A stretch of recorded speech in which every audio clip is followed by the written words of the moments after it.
வணக்கம். Tamil astro life சேனலை subscriber பண்ண அனைத்து நல் உள்ளங்களுக்கும் என்னுடைய மனமார்ந்த நன்றிகள். குரு அதிசார பயிற்சி தன்னுடைய நட்பு வீடாக சொல்லக்கூடிய உச்ச வீடாக சொல்லக்கூடிய கடகராசிக்கு அதிசாரமாக பயிற்சியாகி அங்கே வக்ரமாகி திரும்பவும் மிதுன ராசிக்கு வருகிறார். 12 ராசிகளுக்கும் அதில் உள்ள 27 நட்சத்திரங்களுக்கும் உடைப்பட்ட நட்சத்திரங்களோடு சேர்த்து 36 நட்சத்திரங்களுக்கும் தசாபுத்தி பலன்களாக கணித்திருக்கிறேன். உங்களுக்கு என்ன தசை நடக்குது அப்படிங்கிறத கமெண்ட் செக்ஷனில் எனக்கு பதிவு பண்ணுங்க. மீனராசி பூரட்டாதி நட்சத்திரம், இது குருவுடைய நட்சத்திரம். தசா காலங்கள் 16 வருடம். என்னோட கணக்குப்படி 3 வருடத்தை நான் கணக்கில் எடுத்துக்கிறேன். ஏன்னா பூரட்டாதி நட்சத்திரம் 4ஆம் பாதம் மட்டும் இருக்கிறதுனால தசாபுத்தி இருப்புகள் 4 வருடங்கள் தான் இருக்கும். 4 வருடங்கள் இருக்கும்போது என்னோட கணக்குப்படி 3 வருடத்தை நான் கணக்கில் எடுத்துக்கிறேன்.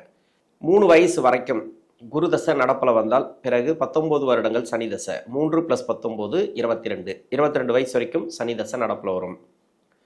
ராசிக்கு ராசியாதிபதினு சொல்லக்கூடியவர் 4ஆம் இடத்துலேருந்து 5ஆம் இடத்துக்கு குரு பகவான் பயிற்சி, அதாவது அதிசார பயிற்சியா.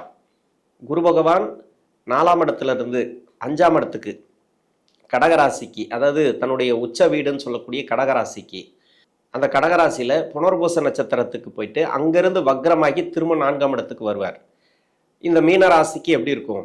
குருவுடைய பயிற்சி எப்படி இருக்கும்? தசாபுத்தி ரீதியா இப்போ சனி தசை நடக்குது. படிக்கிற காலகட்டத்தில் இருக்கிறீங்க. ஒரு 16 வயசுலேருந்து 22 வரைக்கும் சனி தசையில் இருப்பீங்க. அந்த புரட்டாதி நட்சத்திரக்காரர்கள் படிப்பில் ஒரு நல்ல மாற்றம் பார்க்கலாம். ஏன்னா ஏற்கனவே 7.5 சனி உங்களுக்கு விரய சனியாக இருந்து இப்போ ஜென்ம சனி ஆரம்பிச்சிருக்கு. சனி பகவான் கொஞ்சம் இப்போ வக்கரத்தில் இருக்கிறார். அதாவது கொஞ்ச நாட்களாக வக்ரமாக இருக்கிறார், கொஞ்சம் மாதங்களாக. இப்போ ஓரளவுக்கு ரெஸ்ட்டுன்னு சொல்லலாம். ஓரளவுக்கு இப்போ வக்கர நிவர்த்தியான பிறகு தான் அதனுடைய சுயரூபம் அப்படிங்கிறது தெரியும். அதாவது தசாபுத்தி ரீதியாக உங்களுக்கு நடக்கக்கூடிய தசைகள் நல்ல ஒரு வலுவாக இருந்துச்சுனாக்கா உங்களுக்கு ஒன்றும் பண்ணாது. ஆனால் அவயோக தசைகளாக இருந்துச்சுனாக்கா கஷ்டத்தை கொடுக்கும். இப்போ சனி தசையில் நிறைய பேர் பாதிக்கப்பட்டிருப்பீங்க. இந்த புரட்டாதி நட்சத்திரக்காரர்களுக்கு மனசில் ஏதோ ஒரு வலி இருந்துகிட்டே இருக்கும், வேதனை இருந்துகிட்டே இருக்கும். ஏதோ ஒரு வகையில் படிப்பு ரீதியாக கொஞ்சம் டிஸ்டர்ப் ஆகிருப்பீங்க. ஒரு சில பேர் அரியர் வச்சிருக்கலாம். நீங்கள் எடுத்த முயற்சிகளில் நிறைய தடையை கொடுத்துனே இருக்கும். அது உங்களுக்கு தெரியாது இப்போ, ஆனால் உங்களுக்கு சுற்றி இருக்கிறவங்களுக்கு நல்லாவே தெரியும். இதுக்கு முன்னாடி இருந்ததுக்கும் இப்போ இருக்கிறதுக்கும் நிறைய வித்தியாசம் பார்க்கக்கூடிய சூழ்நிலைகள் இருக்குது. இருந்தாலும் இந்த 7.5 சனி அப்படிங்கிறது, இந்த குரு பயிற்சி ஒரு நல்ல ஒரு தன்னம்பிக்கையும் ஒரு தெளிவு தரும். இந்த டைமில் ஒரு புத்துணர்ச்சியை தரும் குரு பயிற்சி அப்படிங்கிறது. குரு மட்டும் தான் நல்லா இருக்குது கோச்சார ரீதியாக. இப்போ 4ஆம் இடத்துலேருந்து 5ஆம் இடத்துக்கு போயிட்டு திரும்ப 4ஆம் இடத்துல வக்கரகதியில் வரும்போதும் உங்களுக்கு படிப்பு ரீதியாக ஓரளவுக்கு தெளிவை கொடுப்பார், தன்னம்பிக்கை கொடுப்பார். இதுக்கு முன்னாடி இல்லாத அளவுக்கு ஒரு சில மாற்றங்கள் உண்டு இந்த காலகட்டங்களில். 22 வயசுக்கு மேலே 39 வயசு வரைக்கும் புதன் தசை. புதன் இந்த ராசிக்கு 4ஆம் அதிபதினு சொல்லக்கூடியவர், 7ஆம் அதிபதினு சொல்லக்கூடியவர். இந்த 7ஆம் அதிபதி 4 கூடைய கிரகம். புதனோட வீட்டுக்கு குரு நன்மை செய்யாது, குருடைய வீட்டுக்கு புதன் நன்மை செய்யாது. இப்போ 4ஆம் இடத்துல குரு பகவான் இருந்தார், புதனோட வீட்டில் தான் இருந்தார். இது வரைக்கும் நன்மை செஞ்சுட்டாரா அப்படின்னாக்கா உங்களுக்கு ஜென்ம சனி போயிட்டு இருக்கு. நிறைய பேர் பார்த்தீங்கன்னாக்கா அந்த கமெண்ட் செக்ஷனில் போய் பார்த்தீங்கன்னா அதிகப்படியான வலி வேதனையும் அவங்க பதிவு பண்ணிட்டு போகிறாங்க. என்னதான் நல்லா இருக்கும் மீனராசிக்கு அப்படின்னு சொன்னால் கூட அதிகப்படியான வலி வேதனையை அனுபவிக்கிறோம் அப்படின்றத பதிவு பண்ணிட்டு போயிருக்காங்க. அதை நீங்கள் பார்க்கலாம். இருந்தாலும் எதுக்கு அப்படின்னாக்கா புதன் தசை இது நன்மை செய்யாத தசை. ஏன் நன்மை செய்யாது அப்படின்னாக்கா புதனோட வீட்டுக்கு அந்த காரகத்துவங்கள் அப்படின்னு எடுத்துக்கலாம். அது அது தனியாக நான் ஒரு வீடியோவை பதிவு பண்ணியிருக்கிறேன், புதன் தசை என்ன பண்ணும் அப்படின்ட்டு. அது சேனலுக்குள்ளே போய் பாருங்கள். இருந்தாலும் இப்போ குருவுடைய பயிற்சி அப்படிங்கிறது இப்போ ராசிக்கு 4ஆம் இடத்துல பயிற்சி ஆகுது அப்படின்னாக்கா வேலையில் ஒரு சில மாற்றங்கள். புதுசாக வேலை தேடக்கூடிய நபர்களுக்கு சரி, ரொம்ப நாளாக வேலை தேடிட்டு இருக்கீங்க. இப்போ 7.5 சனியில் உங்களுக்கு புதன் தசை சரியில்லை அப்படின்னாக்கா நிறைய தடை தாமதங்கள் கொடுத்துருக்கோம், சரியான வேலை வாய்ப்பு கொடுத்துருக்காது. இப்போ அந்த வேலை வாய்ப்பு நீங்கள் எதிர்பார்க்கலாம். வேலை ரீதியாக நல்ல ஒரு மாற்றங்களை எதிர்பார்க்கலாம். 4ஆம் இடத்துல குரு இருந்தாலே பொதுவாகவே எந்த ராசியாக இருந்தாலும் சரி 4ஆம் இடத்துக்கு குரு வரும்போது ஒரு சில வேலையில் மாற்றத்தை கொடுப்பார், கன்ஃபார்மாக கொடுப்பார். அதே மாதிரி 10ஆம் இடத்துக்கு வரும்போது தொழில் ரீதியாகவோ வேலை ரீதியாகவோ ஒரு சிலருக்கு அந்த ப்ரொமோஷன் கிடைக்கிறது அது மாதிரி வரும்.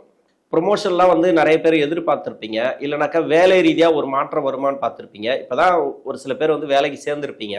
உங்களுக்கு வேலையில் ஒரு சில ப்ரெஷர் இருக்கு இல்லையா, அதெல்லாம் இந்த டைம்ல மாறும். இப்போதான் ஒரு சில பேருக்கு அந்த தன்னம்பிக்கை அப்படிங்கிறது வரும். நிறைய வலியும் வேதனை அனுபவிக்கக்கூடிய நபர்களுக்கு ஓரளவுக்கு மாற்றங்களை பார்க்கலாம். வக்ரமா இருக்கும்போது பரவாயில்ல, அந்த அளவுக்கு கெடுபலன்கள் கொடுக்காது. ராசியாதிபதினு சொல்லக்கூடியவர் 10ஆம் அதிபதினு சொல்லக்கூடியவர். திருமணத்துக்காக முயற்சி பண்ணக்கூடிய நபர்களுக்கு இந்த புதன் தசை அப்படின்னாக்கா நிறைய பேருக்கு புதன் தசையில தடுமாற்றங்களை கொடுத்துருக்கு திருமண ரீதியா. இது வந்து 7.5 சனி. இது வந்து எடுத்துட்டு போனாலே அந்த ஜாதகத்தை ஒதுக்கி வச்சிருவாங்க. அது ஏன்னாக்கா இது வந்து 7.5 சனி நடக்கிறதுனால உங்களுடைய ஜாதகம் தெளிவான ஜாதகம் நல்ல ஜாதகமா இருந்தா கூட, நீங்க ஒரு நல்ல கேரக்டரா இருந்தா கூட அந்த டைம்ல வந்து அந்த 7.5 சனி அப்படிங்கிறது தடுத்து விட்டுரும். திருமணத்தை கூட வைக்காது. அதாவது சுப விசேஷங்கள் அதிகமாக நடக்காது வீட்டில். அதுலேயும் உங்கள் வீட்டில் வேற ஒருத்தருக்கு வந்து 7.5 சனியோ அஷ்டம சனியோ கூடுதலாக நடந்துச்சுனாக்கா இன்னும் கஷ்டம். அது மாதிரி இருக்கும் இந்த 7.5 சனி அப்படிங்கிறது இந்த புதன் தசையில். இப்போ புதன் தசை அப்படிங்கிறது என்னன்னா, ஒரு சில பேருக்கு 4ஆம் அதிபதி தசை அப்படின்னாக்கா குரு அந்த இடத்த விட்டு மாறுதுன்னாக்கா திருமணத்தை கன்ஃபார்மாக கொடுக்கும். குரு அப்படிங்கிறது உங்களுக்கு திருமணத்தை கொடுக்கக்கூடிய கிரகம் தான். அதாவது குடும்ப வாழ்க்கையை சொல்லக்கூடிய கிரகம் தான். அதாவது குரு, சுக்கிரன், செவ்வாய். இப்போ இந்த குரு பயிற்சி ஆகி பார்க்கக்கூடிய இடத்துல உங்க சுய ஜாதகத்துல அந்த இடத்துல வந்து செவ்வாய் இருந்தாலும் சுக்கிரன் இருந்தாலும் இப்ப திருமண வாய்ப்புகள் கூடி வரும். ஆனா ஜென்ம சனியில திருமணம் அப்படிங்கிறது வேண்டாம் அப்படின்றத நான் என்ன பொறுத்த வரைக்கும் நான் சொல்லுவேன். இப்போ வேலை வாய்ப்பு அப்படின்னாக்கா அந்த வேலையில நல்ல ஒரு மாற்றம். ஒரு சில பேருக்கு வந்து ப்ரொமோஷன் கிடைக்கிறதெல்லாம் எதிர்பார்த்துருந்தீங்கன்னாக்கா திடீர் அதிர்ஷ்ட வாய்ப்புலாம் அந்த ப்ரொமோஷன்லாம் கிடைக்கும். வேலையில ஒரு மாற்றம். ஒரு சில பேருக்கு வந்து வேலை ரீதியா வேலை மாறுமா இல்லை வேலை போயிருமா அப்படின்லாம் நிறைய பேர் வந்து கவலைப்பட்டு இருப்பீங்க இல்லையா? அதெல்லாம் வந்து ஸ்டெடியாக வைப்போம். வேலை ரீதியாக ஒரு நல்ல ஒரு வளர்ச்சி அப்படின்னு சொல்லலாம். வேலையில் வந்து உங்களுக்கு பாதிப்புகள் வராது குரு நல்லா இருக்கிற வரைக்கும். இப்போ மட்டும் இல்லை, அடுத்த வருஷம் குரு வந்து அந்த 2026 5ஆம் இடத்துக்கு வராரு. அதனுடைய ட்ரையல் தான் இப்போ வந்து உங்களுக்கு அடித்தளம் போட்டுரும். அதாவது ப்ரொமோஷனாக இருந்தாலும் சரி, வேலையில் வந்து மாற்றமாக இருந்தாலும் சரி, ஏதோ ஒரு தெளிவான ஒரு வழி பிறக்கும் வேலை ரீதியாக. தொழில் செய்யக்கூடிய நபர்கள் மட்டும் கொஞ்சம் கவனமாக இருக்கணும். ஏன்னா தொழில் ஸ்தானாதிபதி அப்படின்னு சொல்லக்கூடிய கிரகம் 5ஆம் இடத்துக்கு போகிறது. இப்போ ராசி படி பார்த்தீங்கன்னாக்கா 4லேருந்து 5ஆம் இடத்துக்கு போகிறார். தொழில் ஸ்தானாதிபதி அவரு தான் ராசிக்கு. வேற லக்கணமாக இருந்தால் அந்த லக்கணத்துக்கு இந்த குரு பகவான் யோக கிரகமாக இருந்தாலும் சரி, இல்லை தசா நடத்தக்கூடிய கிரகம் யோக கிரகமாக இருந்தாலும் சரி, இப்போதைக்கு நல்ல ஒரு மாற்றம் தொழில் ரீதியாக. உங்களுக்கு ஒரு பக்கம் போயிட்டுருக்கோம் தொழில் அது இதுன்ட்டு, ஒரு பக்கம் பிரச்சனைகளும் போயிட்டு இருக்கும். அது எது சார்ந்து அப்படின்னாக்கா கடன் பிரச்சனை, இல்லை வர வேண்டிய பணம் வராமல் நிலுவையில் நிற்கிறது, இல்லை ஒரு சில தடுமாற்றங்களை கொடுக்கறது, இல்லை குடும்ப ரீதியாக கொஞ்சம் பிரச்சனைகளை கொடுக்கறது, ஏதோ ஒரு மன அழுத்தம். இதுக்கு முன்னாடி ஒரு 5 வருஷத்துக்கு முன்னாடியே அந்த பிரச்சனைகள் உங்களுக்கு இருந்திருக்கும். ஆனால் அந்த வலியும் வேதனையும் நீங்கள் உணர்ந்து இருக்க மாட்டீங்க. இப்போ 7.5 சனியில தான் ஏதோ பாடாப்படுத்துது நம்மள அப்படின்ற மாதிரி அது மாதிரியான கஷ்டங்கள்லாம் இப்போ தான் தெரிய ஆரம்பிக்கும் உங்களுக்கு. அந்த 7.5 சனி தான் உங்களுக்கு புதுசாக ஏதோ வந்து இப்போதான் நம்ம கஷ்டப்படுற மாதிரி. ஏற்கனவே ஏதோ நல்லா தொழில் போயிருந்தாலும் சரி, வேலையில் இருந்தாலும் சரி, ஒரு சிலதில் நீங்கள் கஷ்டப்பட்டு தான் இருந்திருப்பீங்க ஏதோ ஒரு வகையில். ஆனால் அந்த வலி தெரியாது. ஆனால் இப்போ இந்த 7.5 சனிலாம் அங்கே வலி தெரியும். அவ்வளோதான் மேட்ரு, வேற ஒன்றுமே கிடையாது. இருந்தாலும் இது வந்து ஓரளவுக்கு தீர்வுக்கு வரும். தொழில் ரீதியாக இருக்கக்கூடியவர்களுக்கு நல்ல ஒரு மாற்றம். என்னதான் இருந்தாலும் இவர் வந்து குரு பகவான் நன்மை செய்யக்கூடிய கிரகமாக இருந்தால் கூட பெருசாக கடன் வாங்குறதோ இல்லை தொழிலை வந்து சேஞ்சஸ் பண்ணுறதோ இந்த டைமில் வேண்டாம். 39 வயசுலேருந்து 46 வயசு வரைக்கும் கேது தசை. கேது இந்த ராசிக்கு வந்து செவ்வாயோட வீட்டில் இருந்துச்சுனாக்கா கொஞ்சம் கவனமாக இருங்க. மற்றபடி சந்திரன் சூரியனோட வீட்டில் இருந்துச்சுனாக்கா கொஞ்சம் கவனமாக இருங்க. இந்த 3 இடங்கள் தான். மற்றபடி எங்கேருந்து தசை பண்ணாலும் சரி, இந்த கேது பகவான் தசை அப்படிங்கிறது உங்களுக்கு நன்மையே செய்யும். ஏன்னா இந்த செவ்வாயோட வீட்டில் இருந்தால் உங்களுக்கு ஏதாவது உடல்நலம் சம்மந்தப்பட்ட பிரச்சனைகள் கொடுக்கும், இல்லைன்னா கடன் பிரச்சனை கொடுக்கும். செவ்வாய்க்கு சனிக்கு ஆகாது, 7.5 சனி அப்படிங்கிறதுனால. இப்போ அந்த வேலையில் வந்து ஒரு சில மாற்றங்களை கொடுக்கும். வேலையில் உங்களுக்கு பிரச்சனை வராது. கடன் பிரச்சனை இருந்தால் ஓரளவுக்கு தீர்வுக்கு வரும். வர வேண்டிய பணம் வர்றதுக்கு வாய்ப்பு இருக்குது. நீங்கள் யார்கிட்டயாவது பணம் கொடுத்தீங்கன்னாக்கா இந்த டைமில் லாக் ஆகிடும். அதையும் நான் சொல்லிட்டேன். இந்த குரு பயிற்சி அப்படிங்கிறது நன்மை செய்யும். ஆனால் நீங்கள் யாருக்காவது ஒரு உதவி பண்ணுறதோ இல்லை உதவின்றதை விட பணம் கொடுத்து, அதாவது கடன் கொடுத்து இது மாதிரி பண ரீதியாக பரிவர்த்தனை பண்ணுறீங்க இல்லையா, இதில் லாக் ஆகிறதுக்கான வாய்ப்பு இருக்குது. இந்த கேது செவ்வாயோட வீட்டில் சூரிய சந்திரன் வீட்டில் இருந்து தசை பண்ணிச்சுனா. மற்றபடி வேற எங்கேருந்து தசை பண்ணாலும் அந்த அளவுக்கு பண்ணாது. இந்த கடன் பிரச்சனைகளை அந்த அளவுக்கு கொடுக்காது. இருந்தாலும் நீங்கள் கொஞ்சம் கவனத்தில் இருக்கிறது நல்லது. இந்த குரு பயிற்சிக்கு பிறகு 46 வயசுலேருந்து 66 வயசு வரைக்கும் சுக்கிர தசை. சுக்கிரன் இந்த ராசிக்கு 3ஆம் அதிபதினு சொல்லக்கூடியவர், அஷ்டமாதிபதினு சொல்லக்கூடியவர். இது சுக்கிரன் அப்படின்னாக்க உங்களுக்கு நிறைய சொல்லுவோம் நம்ம. சுக்கிர தசை அப்படின்னா அஷ்டமாதிபதி தசை நன்மை செய்யாது அப்படின்னு. உண்மைதான், இல்லைன்னு சொல்லலை. அஷ்டமாதிபதி தசையும் 3ஆம் அதிபதி தசையும் இது இந்த மீனராசிக்கு பொதுவாகவே இந்த சுக்கிர பகவான் நன்மை செய்ய மாட்டார்.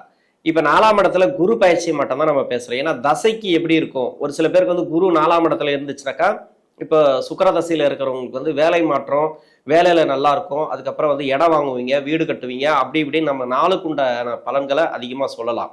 இன்னொன்று பசங்களோட கல்வி நல்லாயிருக்கும், குடும்ப வாழ்க்கை நல்லாயிருக்கும் அப்படின்னு நிறைய பேர் சொல்லிக்கலாம், இல்லைன்னு சொல்லலை.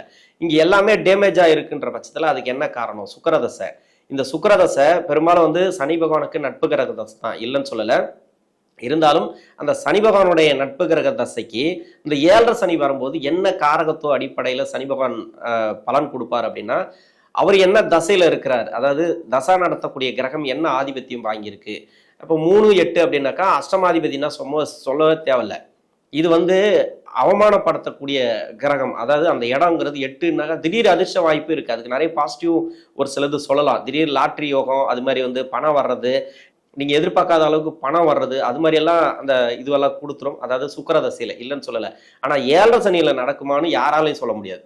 அந்த திடீர் அதிர்ஷ்ட வாய்ப்புகள் அது மாதிரி வர்றது, இன்னொன்று சொல்ல முடியாத அளவுக்கு ஒரு வளர்ச்சியில் போய் நிற்கிறது, பணம் வர்றது, இது மாதிரி வேலை ரீதியாக ஒரு ப்ரொமோஷன் கிடைக்கிது. என்னதான் நீங்கள் உங்களுக்கு பாசிட்டிவாக நடந்தாலும் சரி, ஒரு பக்கம் அந்த அஷ்டமாதிபதிக்கு உண்டான வேலையை கன்ஃபார்மாக அந்த சனி பகவான் செஞ்சுனே இருக்கும்.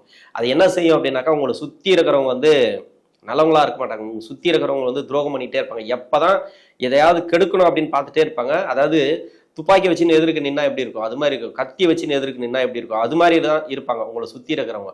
யாரையுமே இதெல்லாம் நம்பாமல் இருக்கிறது நல்லது. நம்ம ஏன் அப்படி சொல்கிறோம் அப்படின்னா, நம்ம 4ஆம் இடத்துக்கு குரு பகவான் பயிற்சி அப்படிங்கிறது சுகபோக வாழ்க்கை அப்படி இப்படின்னு என்னென்னமோ சொல்லிடலாம். ஆனால் எதுவுமே நடக்கலைன்ற பட்சத்தில் அதுதான் காரணம். எதுவுமே நடக்காதுன்னு நான் சொல்லலை. இதில் ஓரளவுக்கு உங்களுக்கு இப்போ தசை சரியில்லைன்ற பட்சத்தில் ஓரளவுக்கு போகும். இப்போ ப்ரொமோஷனுக்காக எதிர்பார்க்குறீங்க அப்படின்னாக்கா அந்த ப்ரொமோஷன் கிடைக்கும். இப்போ வேலை மாற்றங்களை எதிர்பார்க்க தேவையில்லை. என்னை பொறுத்த வரைக்கும் வேலை மாற்றங்கள் யாராவது எதிர்பார்த்தீங்கன்னாக்கா கொஞ்சம் தடையாக இருக்கும். இப்போ வெளிநாடு சம்மந்தப்பட்ட வேலைக்கு ட்ரை பண்ணால் கூட அது தடையாக இருக்கும். எந்த மாதிரியான வேலைக்கு ட்ரை பண்ணாலும் சரி, அது நிறைய தடைகளை கொடுக்கும். குரு உச்ச வீட்டுக்கு வந்தால் கூட வேலையில் ஒரு ஆசை காட்டி திடீர்னு அங்கே தான் உட்கார வைப்பார். பெருசாக வளர்ச்சிகளை கொடுக்க மாட்டார். ஏன்னா தசை அஷ்டமாதிபதி தசை. ஒரு பக்கம் சுக்கிர தசை அப்படிங்கிறது கொஞ்சம் ப்ராப்ளத்தை கொடுக்கும். இன்னொரு பக்கம் 7.5 சனி அப்படிங்கிறது அது ஒரு பக்கம். இந்த 4ஆம் இடத்துல குரு இருந்து 5ஆம் இடத்துக்கு பயிற்சியாவது மட்டுமே கொஞ்சம் பாசிட்டிவா. அது என்னன்னா ஒரு தன்னம்பிக்கை தெரியும், ஒரு தைரியம் பிறக்கும் அந்த சுக்கிர தசையில் இருக்கிறவங்களுக்கு. இன்னொன்று, ஏற்கனவே நீங்கள் ஒரு குறையா விட்டு வேலையெல்லாம் நடக்கும். இப்போ வீடு கட்டி குறையா இருக்குதா, அது பரவாயில்ல. இன்னொன்று, அது மட்டும் இல்லாமல் வீடு கட்டுறது, ப்ராப்பர்ட்டி சேர்க்கை, உங்களுடைய வேலையை வச்சு இப்போ இருக்கிற வேலையை வச்சு ஒரு லோன் வாங்கி ஒரு வீடு கட்டுறது, வண்டி வாகன சேர்க்கை, இது ஒரு பக்கம் நல்லது நடக்கும். இதெல்லாம் கொடுத்துரும். 4க்குடைய பலன் இந்த சுக்கிர பகவானும் கொடுக்கும், சனி பகவானும் கொடுக்கும். ஆனால் இதில் கஷ்டத்தை தான் கொடுக்கும்னு நம்ம சொல்ல முடியாது. 8ஆம் அதிபதி 8ல் இருந்து தசை பண்ணிச்சுன்னு வச்சிங்களேன், நிறைய பலன்கள் 20 வருடங்களும் உங்களுக்கு சுக்கிர தசை அப்படிங்கிறது அவ்வளோ நன்மை செய்யக்கூடிய அமைப்பில் வந்துடும். இருந்தாலும் அந்த 20 வருடம் சுக்கிர தசை நல்லது பண்ணுதுனாக்கா, அதாவது 8ல் இருக்காரு உங்கள் சுய ஜாதகத்தில், அந்த சுக்கிர தசைங்கிறது நல்லா போயிட்டு இருக்கு அப்படின்னா, ஒரு பக்கம் அது ஏதோ ஒரு கிரகம், எந்த கிரகம் வீக்காக இருக்கோ, சொத்து சம்மந்தப்பட்ட கிரகம் வீக்காக இருக்கும். அது நல்லா சொத்து சம்பாதிச்சிருப்பீங்க, எல்லாமே கொடுத்துருக்கோம். அது பார்த்தீங்கன்னாக்கா அது மேலே ஒரு கேஸ் இருக்கும். இன்னொன்று இல்லைனாக்கா நோய், அது மாதிரி எதனா ட்ரீட்மெண்ட் எடுக்கிற மாதிரி அப்பப்போ அது மாதிரி இருக்கும். இது மாதிரிலாம் கொஞ்சம் கவனத்தில் பார்த்துக்கணும். நன்மை செய்யாது அப்படின்னு சொல்லலை. நன்மை நடக்கலை அப்படின்னாக்கா தசாபுத்தி காரணம். நன்மை நடக்குதுனாலும் தசாபுத்தி தான் காரணம். இந்த குருடைய பயிற்சி அப்படிங்கிறது, அதிசார பயிற்சி அப்படிங்கிறது ஓரளவுக்கு தன்னம்பிக்கையும் தெளிவும் தரும். கொஞ்சம் ஓரளவுக்கு, அதாவது அடிப்பட்டவங்களுக்கு ஒரு மருத்துவம் எடுத்த மாதிரி, ஒரு அந்த வலியும் வேதனை, அந்த பெயின் கில்லர் போட்ட மாதிரின்னு வச்சிங்களேன், அது மாதிரி இருக்கும். அவ்வளோதான். இப்போ நல்லா இருக்கிறவங்களுக்கு கொஞ்சம் பூஸ்ட் கொடுக்கும், நல்லா ஒரு புத்துணர்ச்சி கொடுக்கும் இந்த சுக்கிரதசையில் இந்த குருடைய பயிற்சி அப்படிங்கிறது. 66 வயசுலேருந்து 72 வயசு வரைக்கும் சூரிய தசை. சூரிய தசை இந்த ராசிக்கு நன்மை செய்யாது. ஒரு நண்பர் ஒருத்தர் கேட்டிருந்தாப்புல பதிவில், அதாவது கமெண்ட் செக்ஷனில், அவர் பேர் எனக்கு தெரியல, ஆனால் கமெண்ட் செக்ஷனில் கேட்டிருந்தாப்புல, சூரியன் அப்படிங்கிறது குருவுக்கு நட்பு வீடு தானே, அப்போ மீன ராசிக்கு சூரிய தசைங்கிறது நன்மை தானே செய்யணும். குரு சூரியன் நட்பு கிரகம் தான், இல்லைன்னு சொல்லலை. இவரோட வீட்டில் அவர் வீடு 6ஆம் இடமா வந்துடும். அவரோட வீட்டுக்கு இவரோட வீடு 8ஆம் இடமா வந்துடும். 6, 8, அதாவது அந்த காம்பினேஷன் வருது இல்லையா. நீங்கள் எப்படி பார்த்தாலும் 6க்கு உண்டான பலன் 6க்கு உண்டான பலன் தான் செய்வார். 6 அப்படிங்கிற நம்பரை எங்கே தூக்கி வச்சாலும் அது 6ஆக தான் இருக்கும். 8ஆ மாறாது, 10ஆ மாறாது, 1ஆ மாறாது. அது மாதிரி தான் நீங்கள் எங்கே போனாலும் சரி, உங்களோட கேரக்டரேஷன் மாறாதுன்ற பட்சத்தில் அவர் எங்கே இருந்தாலும் சரி, அதாவது 6ஆம் அதிபதி அப்படிங்கிறவர் எங்கே இருந்தாலும் சரி, ஒரு துளி கடனாவது கொடுப்பார். இல்லைனா அந்த 6க்கு உண்டான பலன் பார்த்தீங்கன்னாக்கா, அந்த ஒரு நோய், அதாவது நோயின்றது இல்லை, டிசீஸ் அந்த அளவுக்கு வராது. ட்ரீட்மெண்ட் எடுக்கிற மாதிரி, அதாவது ரொம்ப கண்டம் கொடுக்குற மாதிரி அப்படி வராது. ட்ரீட்மெண்ட் எடுத்துக்கிட்டே இருப்பீங்க, ஏதாவது ஒன்று செலவு வச்சுன்னா இருக்கும். ஒன்றுமே இருக்காது அங்கே போனால். ஹாஸ்பிட்டல் செலவு தான் அதிகமாக இருக்கும். அது மாதிரி அது கூட ரேர் தான். எனக்கு தெரிஞ்சு அந்த தொழில் வேலை வாய்ப்பில் கடனை அதிகமாக கொடுக்கும் இந்த சூரிய தசை அப்படிங்கிறது. இதில் இந்த குருவுடைய பயிற்சி அப்படிங்கிறது சூரிய தசை நடக்கக்கூடிய நபர்களுக்கு நல்லா இருக்கும். இப்போ ஓரளவு இந்த வராத பணம் வர்றது, ஏற்கனவே ரிட்டைர்மெண்ட் ஆகிடலாம், பணம்லாம் கொஞ்சம் லாக் ஆகிருக்கும். அப்படி இல்லைனாக்கா பணம் கொடுத்து லாக் ஆகிருப்பீங்க எங்கேயாவது, இல்லை ஓய்வில் இருப்பீங்க, இதில் வந்து மன நிம்மதி இருக்காது, அது மன நிம்மதி கொடுக்கும். வர வேண்டிய பணம் இப்போ வரும், கடன் பிரச்சனைகள் ஓரளவுக்கு தீரும். மருத்துவம் எடுத்துகிட்டு வந்தீங்கன்னாக்கா ஓரளவுக்கு கிளியர் ஆகிறதுக்கான வாய்ப்பு இருக்குது. 72 வயசுக்கு மேலே 82 வயசு வரைக்கும் சந்திர தசை. சந்திரன் இந்த ராசிக்கு 5ஆம் அதிபதி தசை, 5 குடையவன், பூர்வ புண்ணியஸ்தானாதிபதி தசை. இப்போ வந்து சந்திர பகவான் தசை மட்டும் எங்க இருந்து பண்ணுதுன்னு நம்ம சொல்லிடலாம். ஏன்னா பூரட்டாதி நட்சத்திரத்தில் தான் அது ஒரு பண்றார், அந்த தசை அப்படிங்கிறது நடத்துறார். இது குருவுடைய நட்சத்திரம், குருவுடைய பயிற்சி. இதுல நல்லா இருக்கும், குடும்ப வாழ்க்கை நல்லா இருக்கும், உங்களுடைய வாரிசுகள் சிறப்பு, ஏதோ ஒரு நல்ல விஷயங்கள் இந்த சந்திர தசையில் இருக்கக்கூடிய நபர்களுக்கு, பூரட்டாதி நட்சத்திரத்தில் இருக்கக்கூடிய நபர்களுக்கு நல்ல ஒரு வாய்ப்புகள் அப்படின்னு சொல்லலாம். இந்த மீன ராசியில் இருக்கக்கூடிய பூரட்டாதி நட்சத்திரத்துக்கு குருவுடைய பயிற்சி, அதிசார பயிற்சி அப்படிங்கிறது சிறப்பான வளர்ச்சிகளை கொடுக்கும். நன்றி.